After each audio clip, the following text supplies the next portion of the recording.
రాజశేఖర రెడ్డి గారి మరణం గురించి కూడా మారుతున్నారు అధ్యక్ష. నేను ఈ చట్టసభలో, ఈ దేవాలయం లాంటి చట్టసభలో నిలబడి చెబుతున్నాను అధ్యక్ష.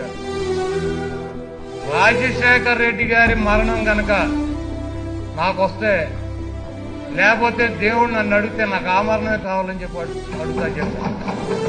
ఎందుకంటే అధ్యక్ష, ప్రతి మనిషి పుట్టినటువంటి ప్రతి మనిషి చచ్చిపోతాడు అధ్యక్ష. ఆయన కొంతమంది యాక్సిడెంట్లో చనిపోతారు, కొంతమంది ఆరోగ్యం బాగోక అనారోగ్యంతో చనిపోతారు, కొంతమంది సహజ మరణం చెందుతారు అధ్యక్ష. కాకపోతే చనిపోయినా కూడా బతికుండేటువంటి అదృష్టం ఎంతమందికి వస్తుంది అధ్యక్ష?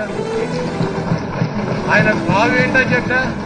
5 సంవత్సరాలు ముఖ్యమంత్రిగా పనిచేసి రెండోసారి ముఖ్యమంత్రిగా ఎన్నికయ్యి ప్రజల దగ్గరికి రచ్చబండ కార్యక్రమం వాళ్ళ సమస్యలు తెలుసుకోవడానికి వెళ్తూ ప్రమాదవశాత్తు వాతావరణం అనుకూలించగా మరణించాడు అధ్యక్ష. ఆయన ఏంటి అధ్యక్ష? చాలా గొప్ప మరణం అధ్యక్ష. చనిపోయినా కూడా ఈ రోజు కూడా ప్రజల గుండెల్లో బతికున్నటువంటి దేవుడు రాజశేఖర రెడ్డి గారు అధ్యక్ష. అటువంటి రాజశేఖర రెడ్డి గారి గురించి మారుతారు అధ్యక్ష.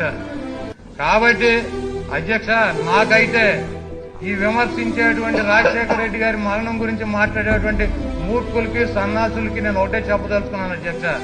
నాకైతే ఆయనలాగా